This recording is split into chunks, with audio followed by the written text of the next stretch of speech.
Alright, we're gonna see if this works. Okay, yeah, I think it's working.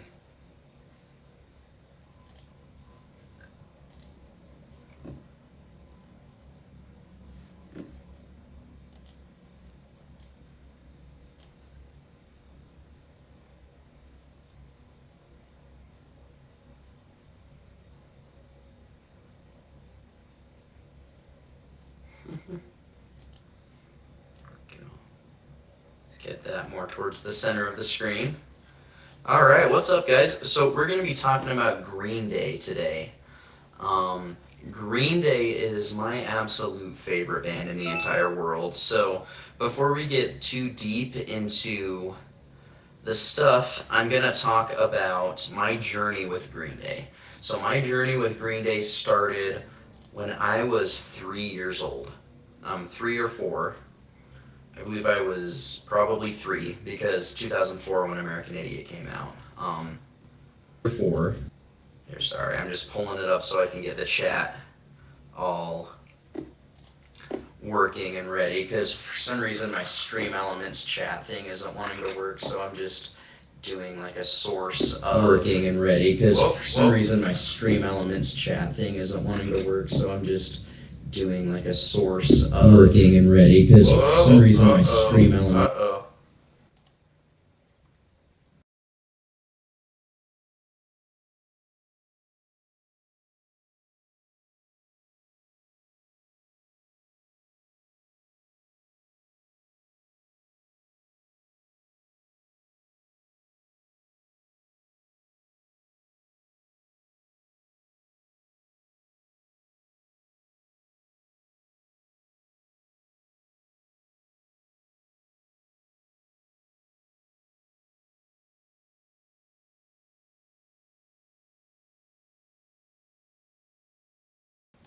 All right, I think we're good now. Why do I have 2 audio input captures? So we got the mic, which I think is getting okay. Weird. What's audio input capture getting? Same thing. All right. Anyway, so we got chat right there. So cool. So my journey, like I was saying, my journey with Green Day started when I was 3 years old. I had a babysitter that would play American Idiot, and she'd bring that CD over, and I remember being obsessed with the song Holiday. The guitar riff is a riff that's been in my head forever. Like, even before I really knew who Green Day was, because I heard them at 3 years old, and then after, I moved away, didn't have that babysitter anymore, I still always had the Holiday riff in my head, and like the intro riff. And I really liked the bridge when I was little because I thought instead of saying Eiffel Towers, I thought he was saying Apple Towers. And I liked apples, and I guess I thought that was funny when I was 3. So I really liked that song at the time. And I still do. I still love Holiday. But and I remember fast forward to being in like 3rd grade around the time 21st Century Breakdown came out. I was over at my friend's house, and he was listening to Viva La Gloria, like the one with the exclamation marks. And then he put on Holiday, and I was like, oh, that's that song that's been in my head forever. What's it called? And he's like, it's Holiday. This is called Holiday by Green Day. I was like, oh, okay. I remember Holiday was the first song that I memorized all of the lyrics to. That's the first song I can remember memorizing all the lyrics. And I vividly remember being in line to get lunch, to get school lunch in 3rd grade, and I remember in my head going through all of the lyrics for Holiday. So that's kind of a funny thing. And then, this is back in the LimeWire days, so my dad helped me burn like a Green Day compilation CD. I think we put Holiday on there. We put Viva La Gloria. We put here, just one second. We put Boulevard of Broken Dreams, but it had to be the clean version, right? Because I was brought up in a Mormon household, right? So I had to be the clean version. And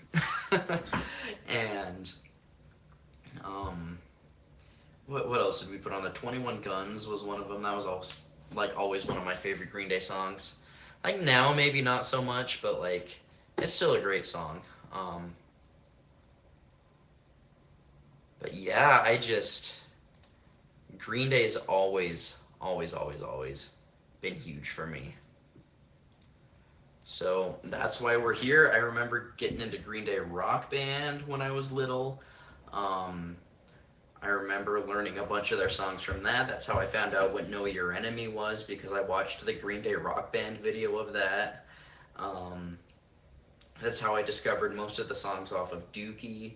I remember, like, fast forward to sixth grade when I got my first, like, tablet device. It was a Nexus 7, and I remember I always had headphones in. I was always watching Green Day YouTube videos, like concert footage, Green Day Rock Band. I was obsessed. And, and I remember the first time I listened to Burnout, I was like, this is the sound. This is it. This is peak Green Day right here. And then I listened to the rest of the songs that I later found out were on Dookie, and I was like, this is the sound. This is peak Green Day right here. And also, I remember kind of going through similar things with like the American Idiot album. I would always listen to the Green Day Rock Band versions because they were clean. Like I said, Mormon household, so I always had to listen to the clean versions. But yeah, I would always listen to Green Day Rock Band versions of my favorite songs. So, yeah, and then it just all went from there. I got my first guitar. I tried streaming this like 30 minutes ago, and I realized the sound wasn't working. So that's why I have the guitar right here, because I already showed it off in the other stream. But yeah, I got my first guitar, this guy right here. This has been modified like crazy.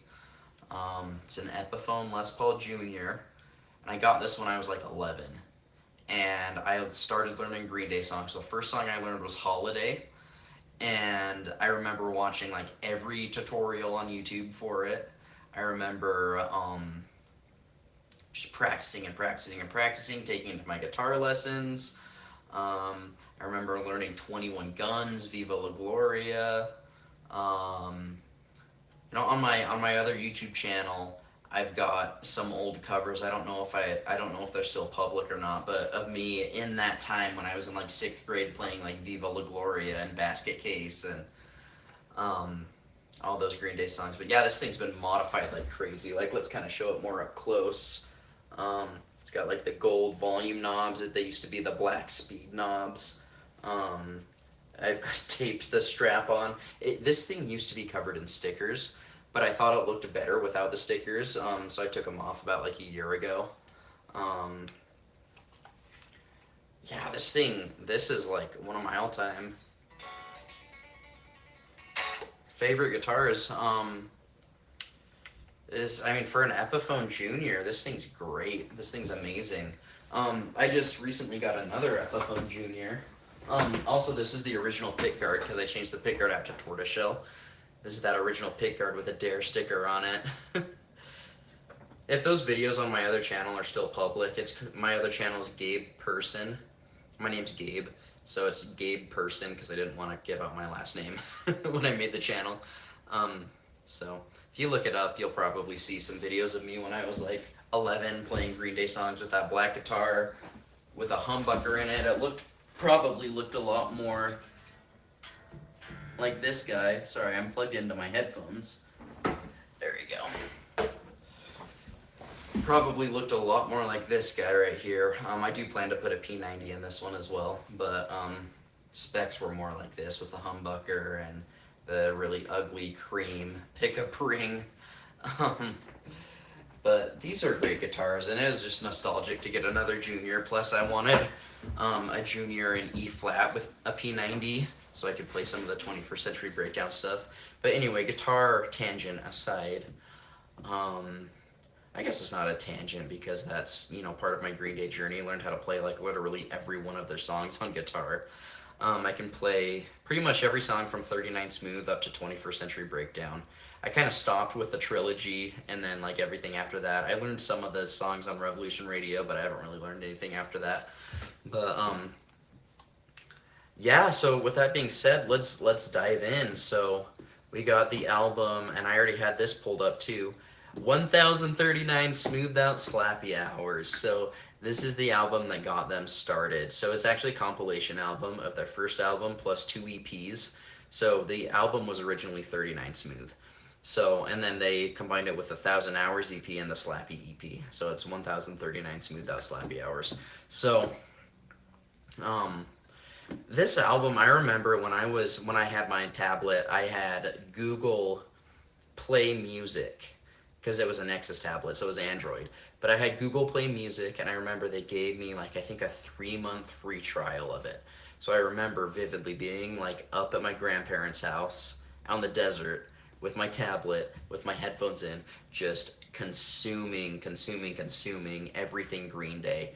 And I remember going to this album, and At the Library was one that stood out, because when I would watch those YouTube guitar lessons, At the Library was one of them. I also would watch guitar covers religiously too, but At the Library was one of them, and this song's just a classic. It's got like the harmonics later on.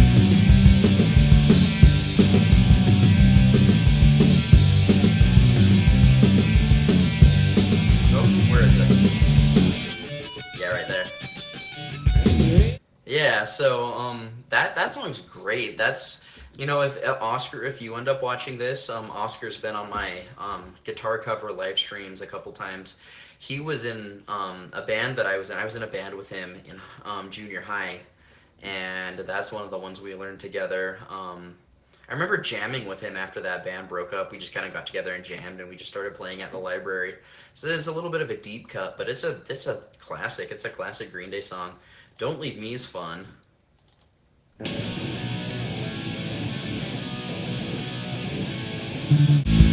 I start to wonder if you'll come back. Under the rain, swimming out to thunder. Get up, don't leave me. That's good stuff. So I gotta skip through just because I don't want to get a copyright strike. But I Was There is great. Disappearing Boy. It's like a Van Halen riff. So something I've noticed is that whenever they play like the F sharp chord, instead of playing it like a power chord, and this is like specifically to this album, I don't even think they do it much on Kerplunk, but like in Don't Leave Me, instead of just going to an F power chord, they let the strings ring out and they play the major chord as well. Like that.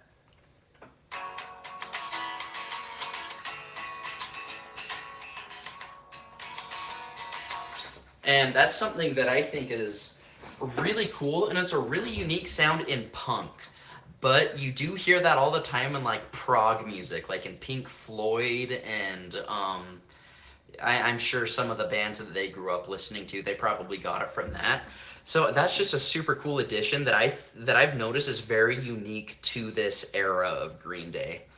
You got the band name Green Day. Oh, this is a fun riff too. Of course, the long riff, right? Because you know what Green Day means, right? It's about weed.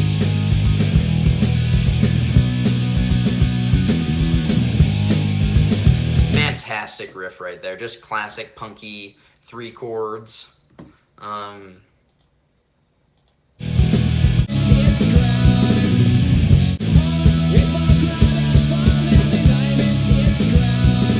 Literally about smoking weed. But going to Pasalacqua.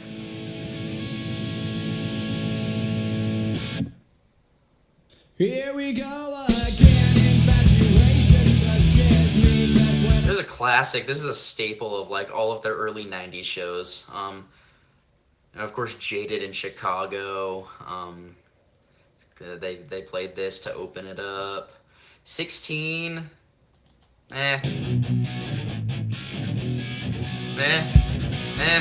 Just kind of sounds like everything else. It's a little bit, it is a little bit forgettable with the rest of the album, in my opinion. I wish my youth would forever last.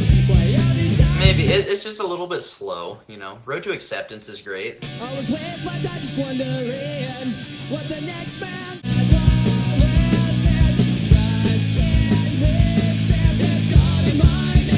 So I think if they were to re-record Road to Acceptance and put it on like Dookie, I think it would do really, really well. I think that this song's just fantastic. Rest is you feel like you're gonna fall asleep listening to it. Sorry, you just kind of do. It's cool. It's like it's kind of got that more like spacey Pink Floyd vibe, I guess.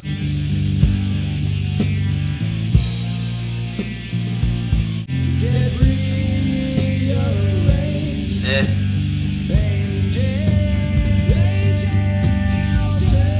I do like those vocal harmonies, though. I will give it that.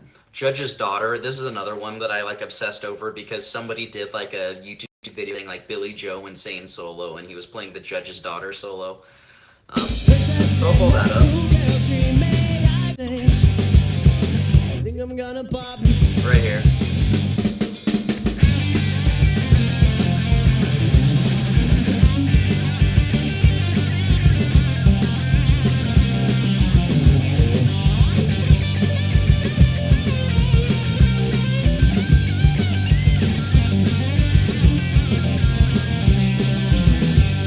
So to anybody who says that Billy Joe can't play guitar, what did you just hear?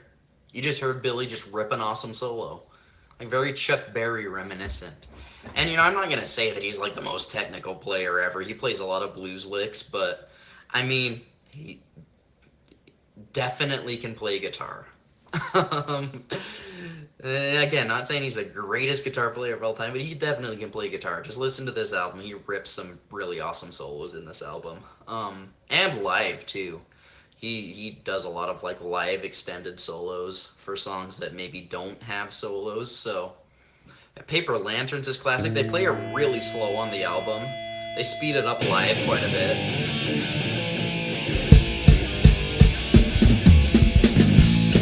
So it kind of, I feel like it kind of drags on the album, but this is another classic. I'm asking why I still think about you.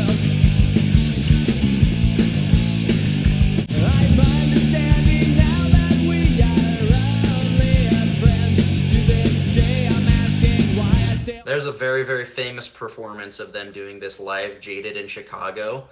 And I actually covered it on my other channel, and it's like my most viewed video. It's got like 20,000 views, and you know, 20,000 views or whatever, but like, I'm pretty proud of that. Like, I thought that was pretty awesome. I had like the video of it playing in the corner and everything. I did my own little improvised solo over it, because, you know, that's what Billy's doing in the moment. He's just improv soloing. But people seem to like that one, so yeah, Paper Lanterns is one of my favorites. I would say, Why Do You Want Him is a great, like, underrated deep cut as well.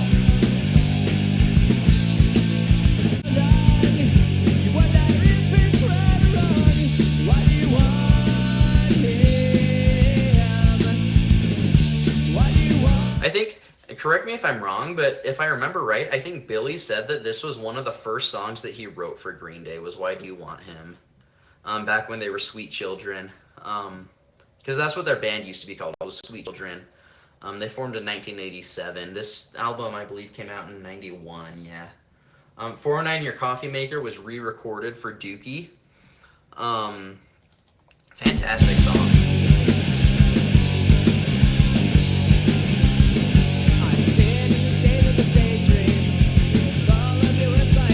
It kind of sounds like Having a Blast.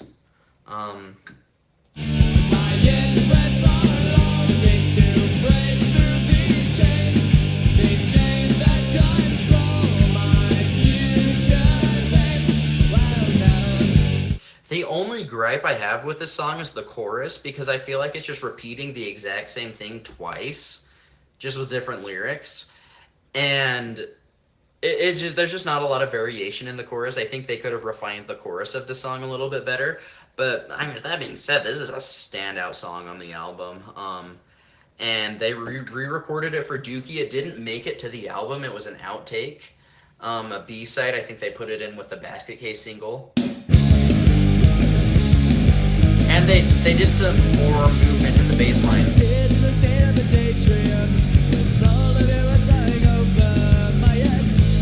A little bit more Dookie style bass line where he like kind of bounces between fifths and octaves instead of just staying static on the root note. So that's really cool. A cover of Knowledge. This is a live staple. Of course, they speed it up live, add some horns sometimes. They always get someone to come up and play guitar. This one's fun. So if you didn't know, this was an Operation Ivy song. So Operation Ivy is one of the bands that they played with at the club that they would play in this era, 924 Gilman Street. This is where they would do their shows in this era of Green Day, and it's a punk venue in Berkeley, California. And yeah, that's where they would do their shows. Operation Ivy would perform there as well. So this is a cover from Operation Ivy. Fantastic song. Look up the Operation Ivy version too. It's one of my all-time favorite songs. I don't really care for the Green Day version of it, but the Operation Ivy song is one of my favorite songs. 1,000 Hours is great. I'm just gonna kind of talk about the rest of them. I will play the Dry Ice solo.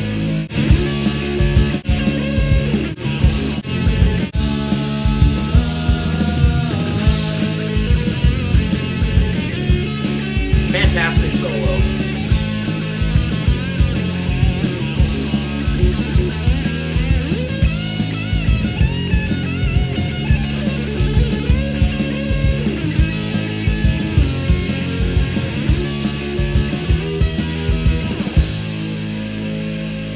Just really, really well put together solo. It's really melodic, follows the chords, has some little like melodies in there. He does some like fast soloing. It's just a great mixture, really well-rounded solo right there. And the rest of these songs, they have the same kind of sound. So I think you've got the gist with this era of Green Day. So now we go to Kerplunk, recorded in '92, or released in '92, I should say. Start out with 2,000 Light Years Away. This is a classic, life staple.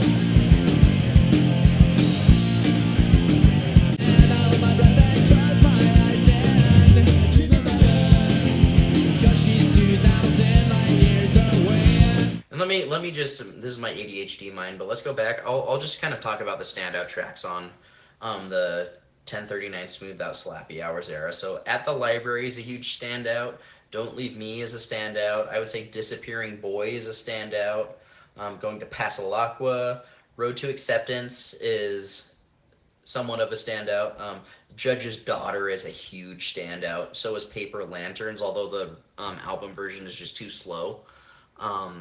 I prefer the live version of Paper Lanterns, but absolutely legendary song.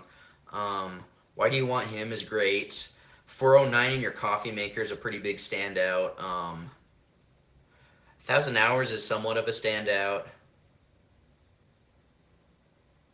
I remember liking I Want to Be Alone too.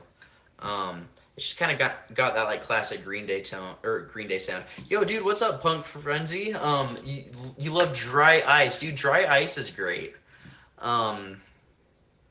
I need to give Dry Ice some more love. I've kind of slept on it, but we were just kind of going through it. We just played the solo to Dry Ice. I'll play through it again a little bit.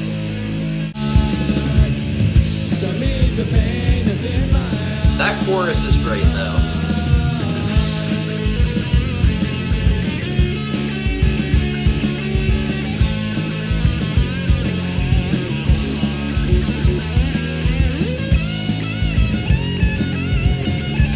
Just making sure I'm not missing any chat, making sure it's not cut off on the bottom of the screen.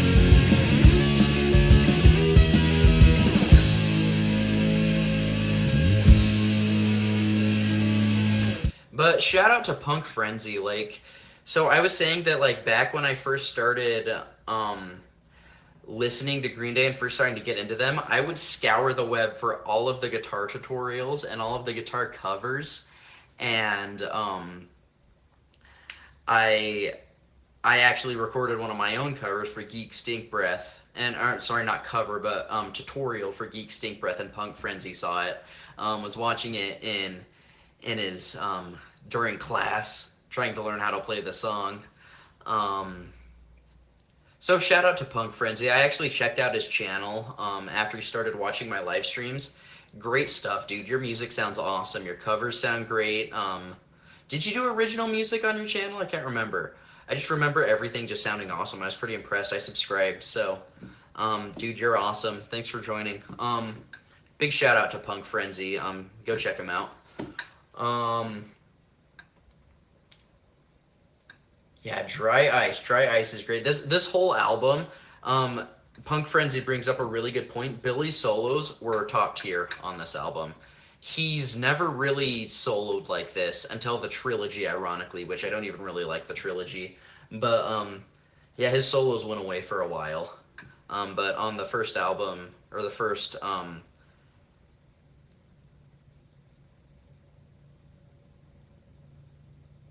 dude, thanks for the kind words, Punk Frenzy. Just reading the chat there. Thank you, man. But yeah, with Kerplunk, this is kind of their next album. Like I was saying before, their guitar solos just kind of went away until the trilogy. But anyway, 2000 Light Years Away is a classic. We just went over that one a little bit. One that's I feel like kind of slept on is One for the Razorbacks. This is a standout for me on the album. Just a nice like upbeat punk song.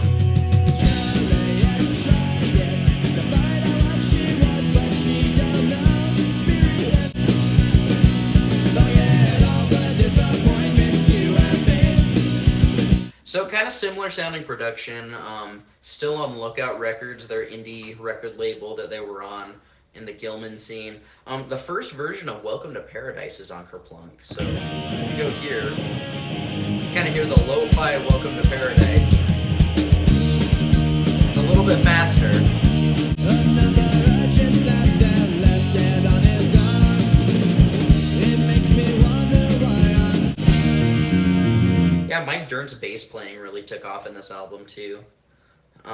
Christy Rhodes, fantastic. Starts out slow. You have the nice like bridge where it kind of picks up. It doesn't pick up tempo, but it just picks up intensity. That's fantastic. Private Ale's fun. You got some like nonsense from Mike Dirnt in the bridge.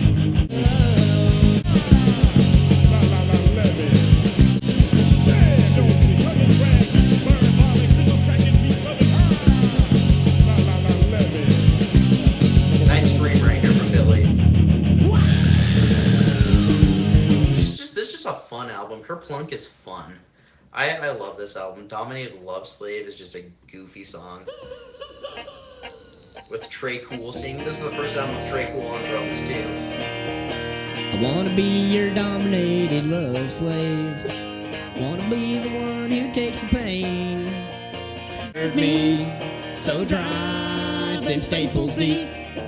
Want you to slap me and call me naughty. It's a goofy song.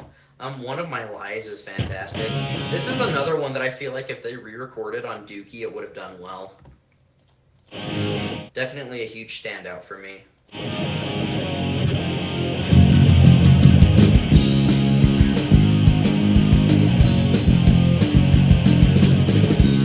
I was younger, I thought that the world circled around me. Well, it's just one of my life. What is my life have to be so? Well, it's just one of my lives. Well, it's just one of my lives. And all I wanna do is get real high. Yeah, I feel like this would have done really well if they re-recorded it with better production. Would have been, I feel like it would have been a pretty good single. 80 is great, another huge standout for me. I just love the atmosphere with the bass lines, kind of lock it down.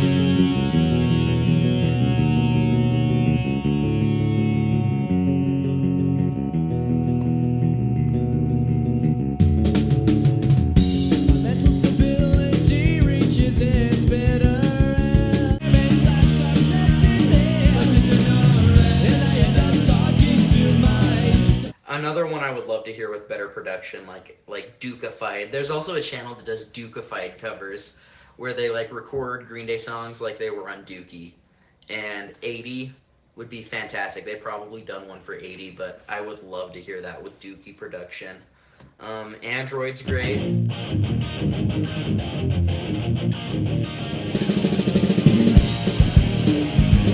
Kind of that same early Green Day's chord progression, but it's just a really fun, fast song. When the old man was in school, the golden rose might get you crazy. Or did he hide away at age? Well, I'd be walking down the street begging for your spare change. Oh, well, I got that I need to tell you. It's news that I forgot. Was it just a dream that happened long ago? I think I just forgot. Well, it hasn't been the first time. But the words I left behind. What you thought is one and now he's getting lazy. Just golden Green Day. During the lockdown, 1039 was one of my favorites just because I was still in high school and it was relatable. Plus, I was going through a breakup at the time and all the songs really stupid. Dude, that's why music is so great. Like, it can help you through some of the worst times in your life. And because it helped you through that breakup, I'm sure that it's probably really special to you. So that's what I love. Like, music can really imprint, like, certain times in your life. And whether it's positive or negative, you know. Sometimes people hate listening to certain songs because it was a negative point. But it sounds like what you did is you framed it in, you know, kind of getting back in a good place after the breakup, and that's kind of where it takes you back to, is like getting back into that good place. So, dude, that's awesome. We love to hear positive stuff like that. Like, this was your favorite, or 1039 was your favorite album because it helped you through a breakup, man. That's awesome. Yeah, Words I Might Have Ate is kind of fun. It's like an acoustic punk song. I believe Billy said he wrote this one when he was on speed.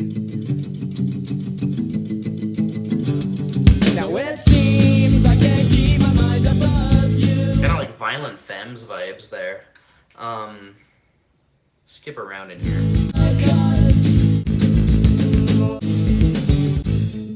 Was it bad enough to be too late? Just classic Green Day sound, but just with acoustic guitars. It's kind of funny. Sweet Children. I think these are all from like some of their earlier EPs too. I think they're bonus tracks.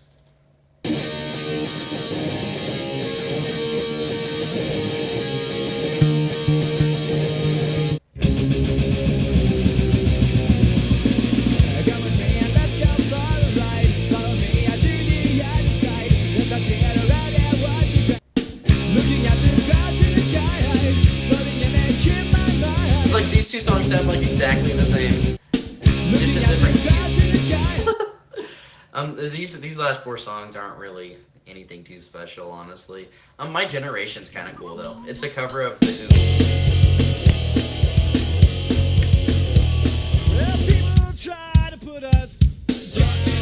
I do like this one.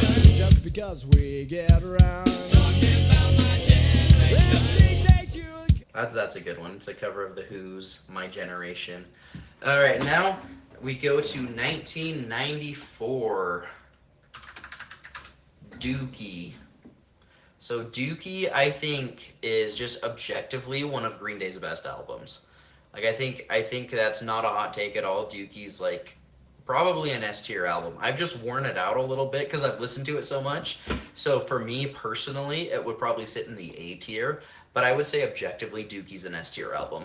Burnout was the sound when I first heard it.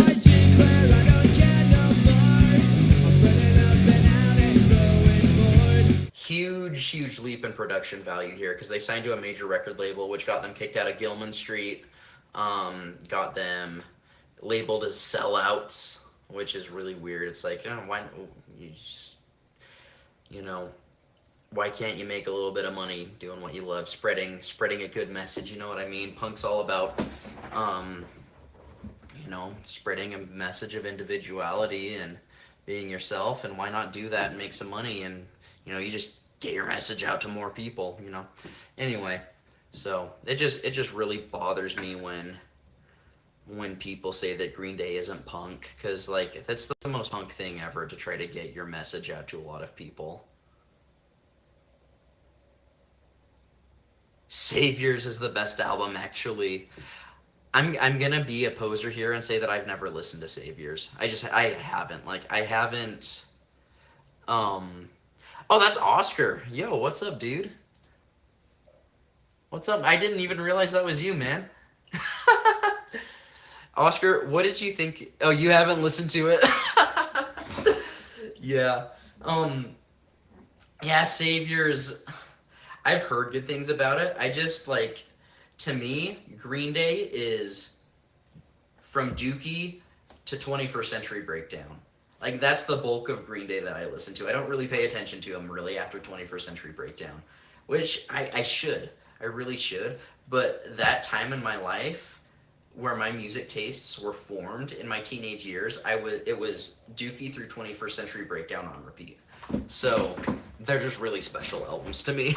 um, but I should listen to Saviors. I really should. You're kind of calling me out here, Oscar, but I need to be called out.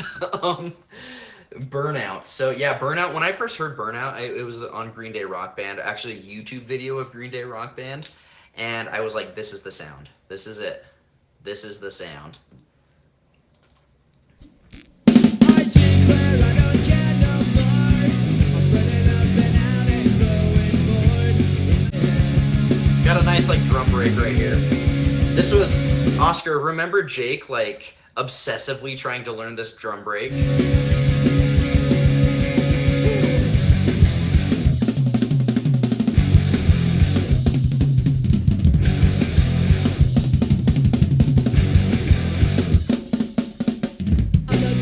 Oh my gosh, that just brings me back.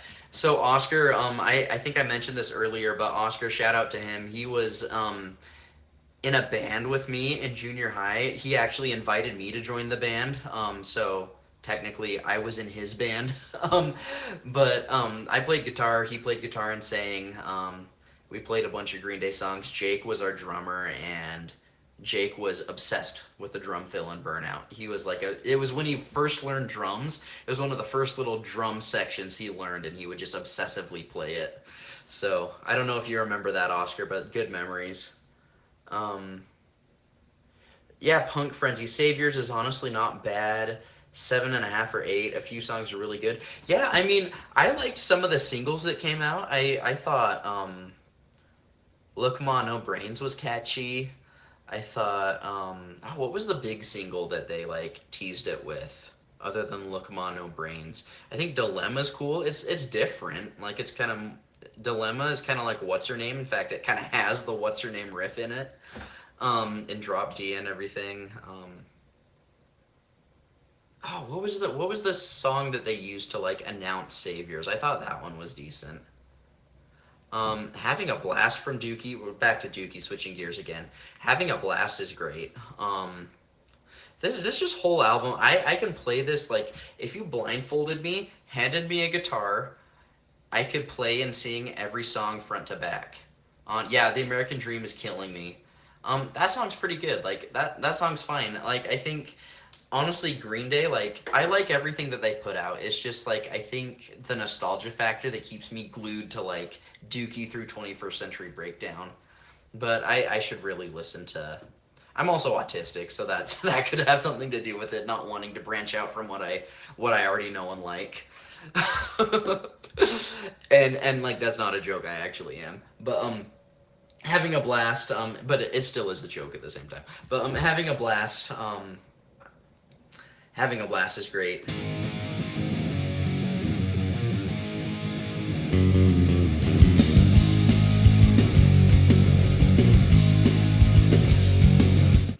The bass work in this album is top tier too. Like,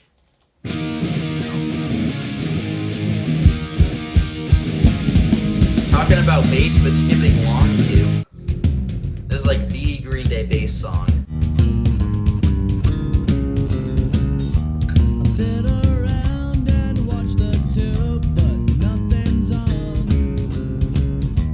I change the channels for an hour or two. Yeah, Oscar, this album, I couldn't agree with you more. This is a 10 out of 10 album. Like I said, if you blindfolded me, handed me a guitar, I could sing every note and play every note front to back on from Burnout to FOD. not including All by Myself. um, I could play these songs in my sleep. That's just how much I've listened to and played through every single song on this album. It's just classic Green Day. This is when they really blew up.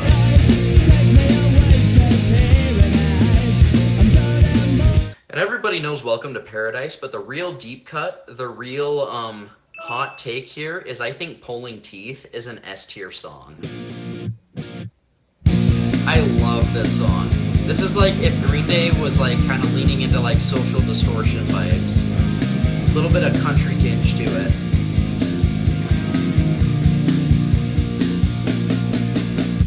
I'm all busted up, broken bones and nasty goods. I really love the solo too.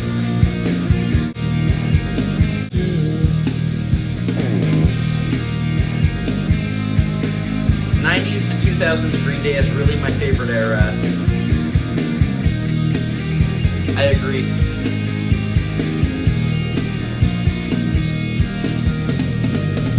I think the sad reality with Green Day.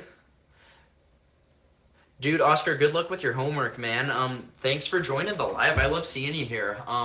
Yeah, good luck with your homework. Thanks for joining. We'll see you later. We got to get together soon. If you can. I know you said around New Year's would probably be more realistic, but just let me know if you can before then, because I need to play music with people. I'm reclusive. I need to play music with people. But anyway, yeah. I completely agree. I think Green Day, like, unfortunately, their age is starting to show, but it's good that they're still out touring. I just absolutely love that they're still just killing it. But yeah, I agree. Like, I think 90s Green Day, 90s to 2000 Green Day is them in their prime, for sure. I still think they're great, but I think that was it. 90s to 2000 Green Day. Everyone knows Basket Case. That's a classic. Do you have the time to listen to me whine about the creeps? Why do I feel like I'm listening to these songs for the first time again? Probably because I haven't listened to them for so long. Because I kind of gave Dookie a break because I just played the crap out of it. Classic there. Sassafras Roots is another deep cut that I just think is an S tier song.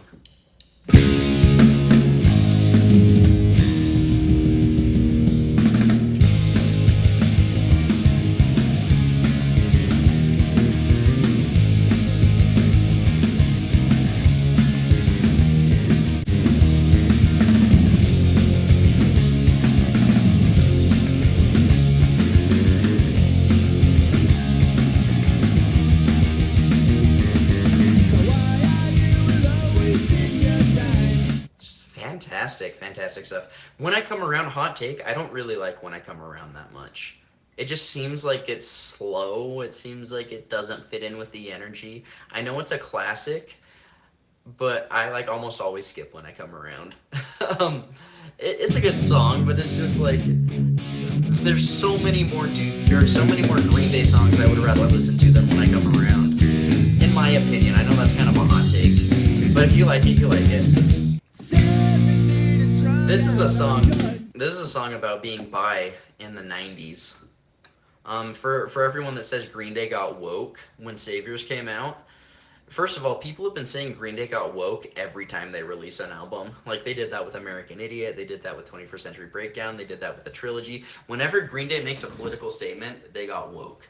But just to kind of prove that Green Day's always been woke, this came out in 1994, likely recorded or written in 92 or 93, and it's about him being bi. So Green Day's always been woke. Just so you know, Green Day's always been that way. They've always leaned towards the left side of the fence. It just blows my mind. It's like calling Rage Against the Machine woke. It's like, yeah, no shit, they've always been woke. But anyway, I digress. Eminem Sleep is. This is a banger too. Mike Dirk wrote this one. I saw my friend the other day, and I don't know exactly just. Kind of reminds me of Jar. the Jar song that they wrote. I think it's a B-side from Insomniac or something. In the end, Mike Dirnt also wrote Jar. I just think we're kind of seeing a pattern here. But In the End is great too. Kind of got that DZ vibe.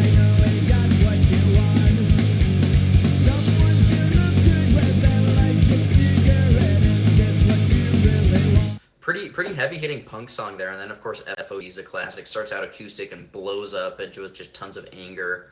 I might start incorporating this into my live streams. I need to do more Dookie. In fact, I might do Dookie front to back one of these days. I think I'm kind of feeling motivated to do some more stuff off of Dookie again after revisiting it. So let's go to their next album. Let's see, discography albums, show all. Insomniac is what's next. And we'll probably cut the live stream after I go through Nimrod, just because it is getting a little late here for me and I don't want to bother the neighbors by talking too loud. But Insomniac. So it did not come out in 2021. We're gonna see if we can find like the actual like. Yeah, there we go. Yeah, came out in 95. This album was the follow-up to Dookie, and it wasn't as successful, but I think it's arguably better than Dookie, in my opinion. You know, the Dookie songs, you hear Dookie on the radio constantly. Let's see, I'm just looking at the chat real quick. Yes, I have seen Green Day live. I saw them in 2016. Fantastic show. Me and my friend, we both pitched in money to get pit tickets, and it was just absolutely amazing. It was on my bucket list since I was like 9, so to finally see them live, I was 15, but it was worth it. It was worth going. Yeah, dude, I wish I could have seen them like during like the American Idiot, the 21st Century Breakdown era. But I mean, I am not complaining at all. Like, it was an amazing show, like dream come true. And I've always wanted to play guitar on stage with Billy. So if I have the chance to do that, like so if somehow Billy sees this, which who knows if he will, you know, it's not very likely. But if Billy sees this video, let me play guitar on stage with you, dude. You would be literally making my entire life if you let me play guitar on stage with you. Billy, I'm talking to you. Next time you come through Utah, which is where I live, let me play guitar on stage with you. Like, let me play like Jesus of Suburbia or something. Just let me play a song. You would be making my entire life. You'd be making my dreams come true. But anyway, I don't mean to be so direct. Jeez, I feel like not to be like weird or like entitled or anything, but like just saying, you'd make my dreams come true. But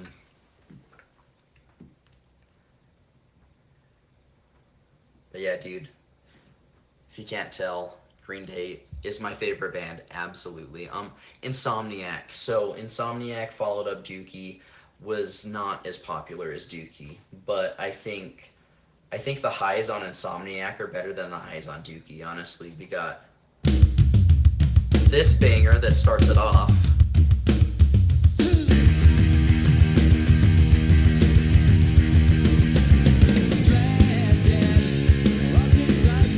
Starting it out with tons of energy. This is one of my favorites, Brad. Mom and Dad don't look so hot. They say, so get it over the hill.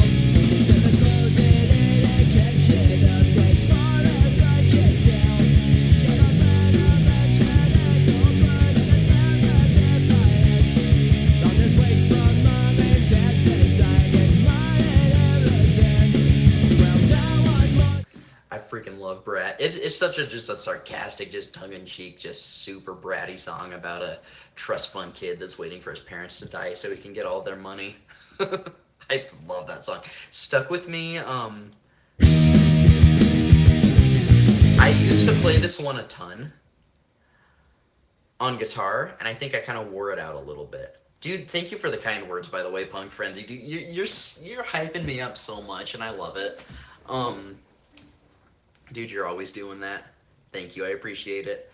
And yeah, dude, seeing them live twice, dude, that's awesome. And seeing them play the entirety of Dookie and American Idiot in one concert would be like a dream come true. I would freaking love that.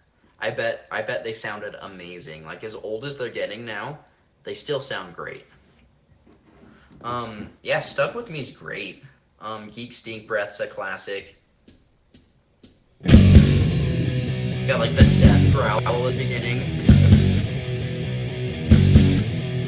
No Pride stood out to me for a while, and then it kind of wore out its welcome.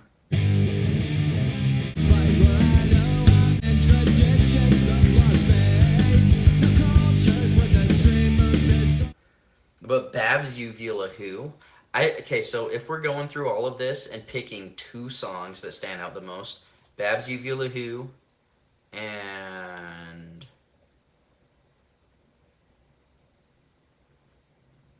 Brat or Panic Song, depending on the vibe.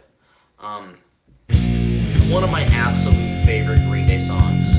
I was just watching Punk Rock Radar, and I think Babs Uvula Who was either number 2 or number 1 for one of their favorite Green Day songs.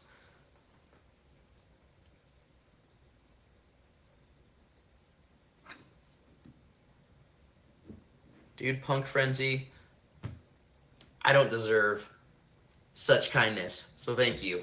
Thank you so much. Dude, you're just awesome. Thank you.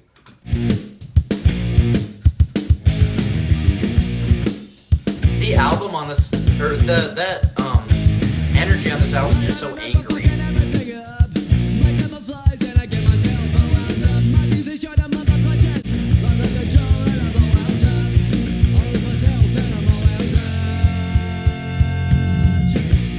This is also the album where Billy Joe starts doing the shoo like randomly throughout each of the songs. I think he does that in Dookie a little bit too. But this is where he just really leans into the shoo, like in between, like before guitar riffs and everything. That's just a classic Green Day move. But Insomniac is the album of the shoo moves. So 86 is classic. Panic Song is great.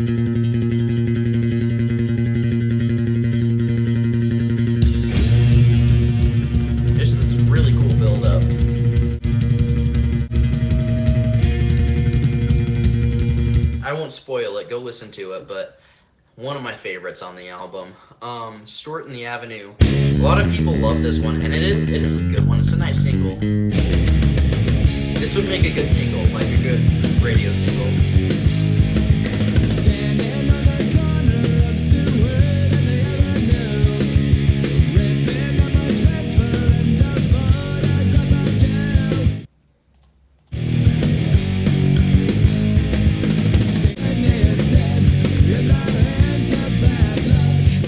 Brain Stew and Jaded. These songs, you have to listen to these songs back to back. Everybody knows Brain Stew.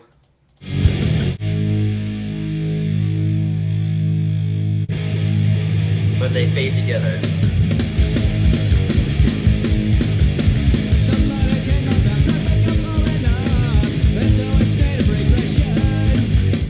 Classic, just nice skate punk song with Jaded. Westbound Science pretty good. Another classic skate punk song.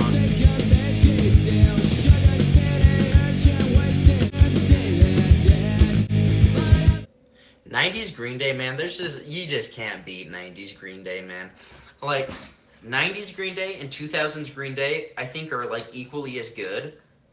But man, 90s Green Day is just like a level of its own.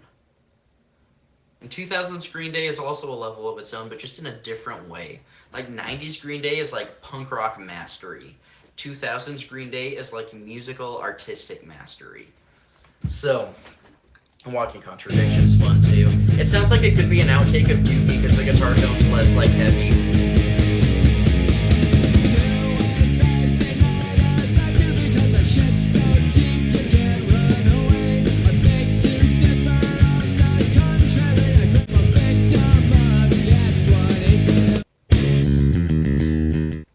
But yeah, Insomniac, like I would say the big standout is it's got a way darker guitar tone, heavier guitar tone. I think they started using another amp because so Billy Joe, I'm super nerdy about this, but Billy Joe, when he first started, when they recorded Dookie, they recorded Dookie on a Marshall amp from Rob Cavallo, who's their producer, called the Marshall. It was a modded Marshall Plexi with what is now known as the Dookie mod, but back then it was called the Crunch mod. I think it was done by Martin Golub or something like that at LA Sound Studios. But then when they performed live, Billy Joe had him make him a copy of the Marshall, which is the Pete amp. He spray painted Pete on the front bass plate of it, and that's what was used during the Dookie tour.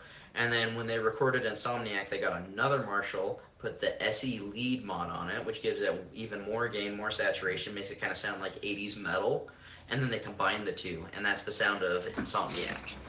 And then like after that, like they just experimented with a lot of different stuff, like Nimrod. You've got like Fender Bassmans, you've got Hiwatts, you got Leslie's, got a bunch of different stuff. Warning, I think, is through a Bassman and a Hiwatt.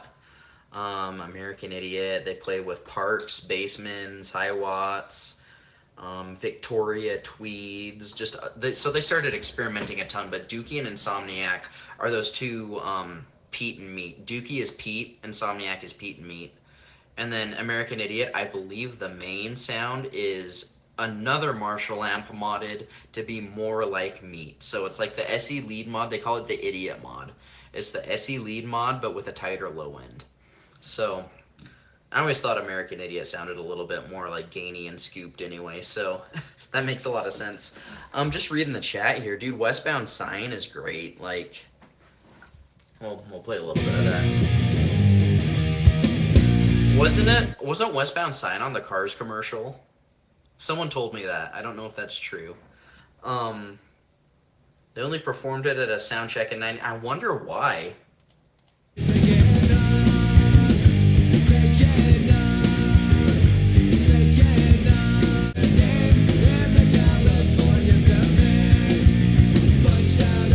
I really like that bridge. I wish I could play more, but if I could, first of all, we'd probably just be listening to their entire discography, and second of all, I don't want to get copyright strikes. So, interesting lore with Insomniac, but the song Stuck With Me, that's not what this song was originally called. So they had the set list for Insomniac, the songs that were going to be on Insomniac. And heck yeah, Westbound Sign was on the Cars commercial. That's awesome. But so Stuck With Me was not originally called Stuck With Me. The song that was originally called Stuck With Me is now called Do Da Da, because Stuck With Me, Do Da Da, Stuck With Me. It's like the same syllables. But there was a mix-up. So instead of putting Do Da Da on here, where Stuck With Me would be, they accidentally put a different song, which became Stuck With Me. And what was originally supposed to be on there was Do Da Da, which ended up on Shenanigans as a B-side. And I love this song.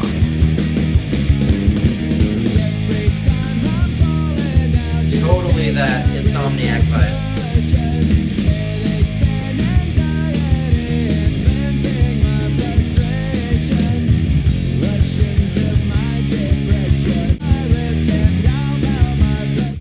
So from what I understand, I think that's the story. If I'm wrong, correct me, but that's what I've heard. So we scroll down, get to Nimrod. Nimrod, I think right now Nimrod's probably my favorite of the 90s Green Day albums. It's experimental. It's got some of their most punk songs on it, but it's also got some of their poppiest songs on it. You got like Time of Your Life, which is like one of the biggest songs of all time. Not even just Green Day, one of the biggest songs of all time. Yeah, it starts off with Nice Guys Finish Last. Just nice punky energy.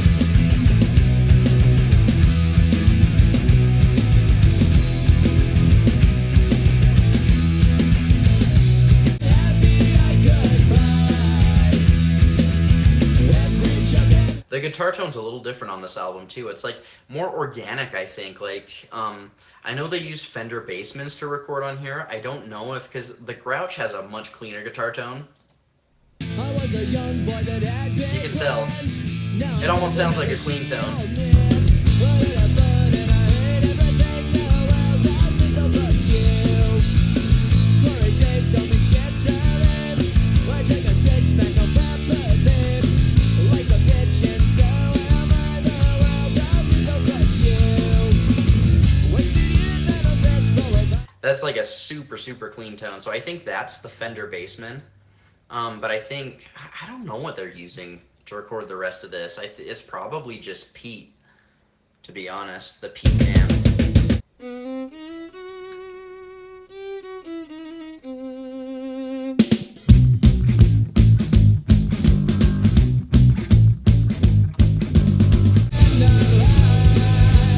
I love this song too. Hitchin' a Ride's amazing.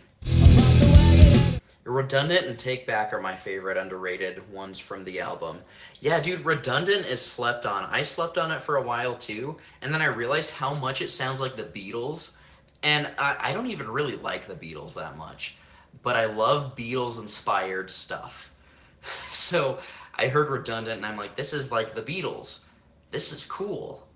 So like, yeah, I agree, dude. Redundant's awesome.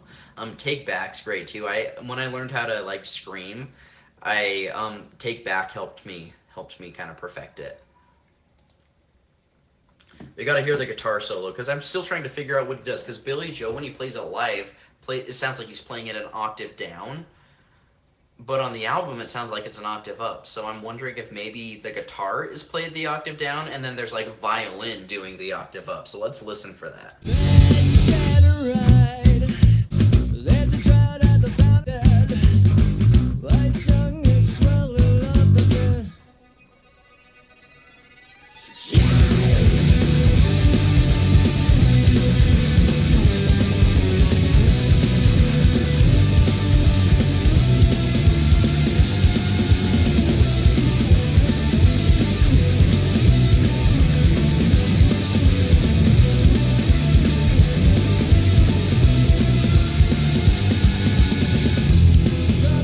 Yeah, I don't know what's going on there. Like, I always thought that was just guitar. That kind of sounds like it's a violin. I don't even know. If you know, let me know in the comments. I love the Grouch. That's probably one of my favorites from the album.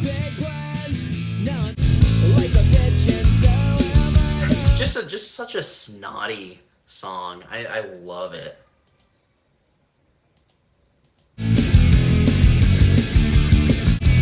The guitar solo is great too.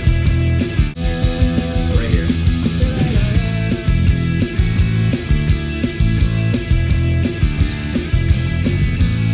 Oh, here's a second. Oh no.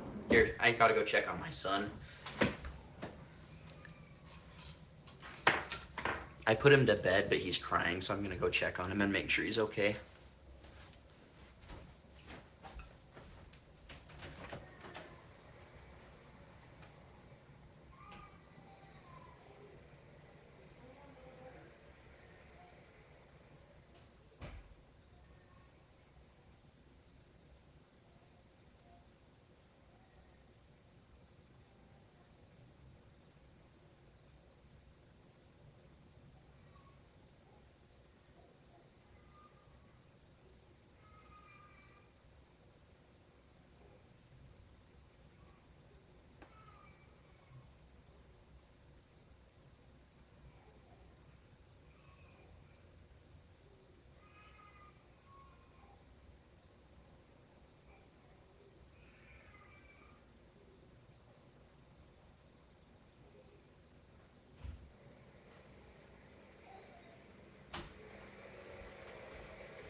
All right, yeah, I gotta run.